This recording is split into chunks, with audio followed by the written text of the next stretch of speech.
मुझे अंदाजा है कि तुम आजकल बहुत परेशान हो। इसमें तुम्हारी कोई गलती नहीं बेटा।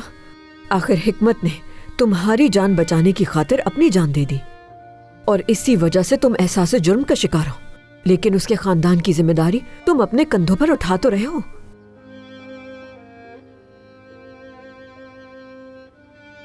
अम्मी, आप जानती हैं कि मैं कमजोर शख्सियत का मालिक नहीं और ना ही मैं वो इंसान हूं जो इस तरह यूं ही मसले खड़े करे।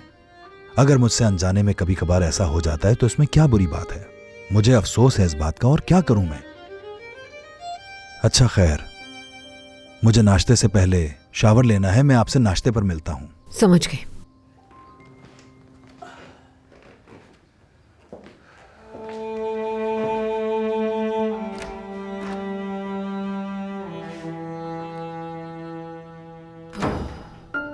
वैसे एक बात तो माननी पड़ेगी, सादिया के लिए इतना फिक्रमंद मैंने आज तक इसको कभी नहीं देखा।